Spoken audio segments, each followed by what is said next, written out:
निश्चित रूप से वार्ता काफी सौहार्दपूर्ण, सहानुभूतिपूर्ण उन्होंने वार्ता की है, संवेदनापूर्ण वार्ता की है, भाई की तरह उन्होंने वार्ता की है, तो निश्चित रूप से सकारात्मक है। और इसके लिए मैं भारतीय जनता पार्टी और एनडीए की पूरी प्रशंसा करता हूं। और हम लोग आज कह दिए हैं उनको कि समस्या मुक्त शिक्षक होगा और 4 लाख शिक्षक एनडीए के साथ होंगे। यह हमने नारा लगा दिया है और कहा है कि हमारी आपसे कोई दुश्मनी नहीं है, देते भी हैं आप। और आपको कारण यही है कि आप जिस प्रकार से बच्चा को दूध थोपी मार दीजिए और मिठाई खिलाइए, वो बच्चा आपका ऑब्लिगेशन नहीं मानता, उसी प्रकार से प्रताड़ित भी करते हैं। तो प्रताड़ना का जो दौर है और विभाग में जो एक मोगेम्बो आ गया है कि मोगेम्बो गिरी बंद करिए, कह दिया है। अब वो सब कोई जान रहा है कौन है मोगेम्बो, पूरा काला चश्मा फेमस हो गया है, वो मोगेम्बो फेमस है।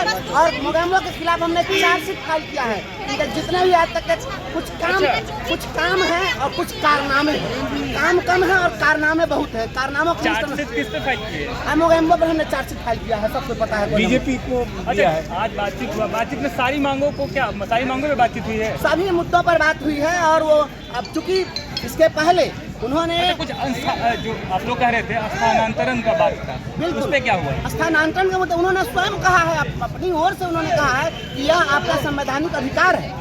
उन्होंने खुद कहा है। जब तक ऐसी व्यवस्था ही नहीं थी तो निश्चित रूप से लोगों का परिवार उजाड़ने से क्या होगा। परिवार उजाड़ना किसी का उद्देश्य नहीं होना चाहिए वह बहुत, लेकिन अभी तक चूंकि यह मैं नहीं कर सकता हूँ, उन्होंने अपनी सहानुभूति दिखाई है, निर्णय लेना है। भरोसा बिल्कुल भरोसा है, निश्चित रूप से भरोसा है। जब एनडीए की सरकार रही है तब तक इन लोगों ने पहल की है तो कुछ न कुछ मिला है। आज विजय चौधरी सक्षमता परीक्षा पे वो 5 अटेम्प्ट की बात, ऑफलाइन और ऑनलाइन की बात की है, उस पर क्या बातचीत हुई? हम लोग उनसे ऑफलाइन और ऑनलाइन तो मांग ही नहीं रहे हैं, हम तो कह रहे हैं कि परीक्षा नहीं लीजिए। हमने माननीय सम्राट चौधरी जी को कहा है कि भारतीय जनता पार्टी की सरकार है मध्य प्रदेश में, और मध्य प्रदेश में भारतीय जनता पार्टी की सरकार ने वहाँ के जो लोकल बॉडीज, जो स्थानीय निकाय शिक्षक थे, उनको शिक्षा विभाग में 1 जुलाई 2018 के प्रभाव से सीधे सामंजित किया बिना किसी परीक्षा के। तो आपकी एक जगह सरकार अगर बिना परीक्षा के सामंजित करती है तो दूसरी जगह आपकी की सरकार परीक्षा क्यों लेगी?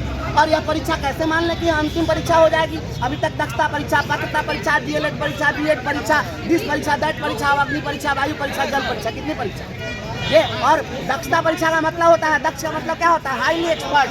जो हाईली एक्सपर्ट है उसके बाद आप कहिएगा कि आप सक्षम है कि नहीं, ये सक्षमता परीक्षा दीजिए। एक बार किसी को मिस्त्री भी क्लियर कर दीजिए, बयान लेवल के लायक है कि नहीं, इसका जांच करो, इसकी परीक्षा दो।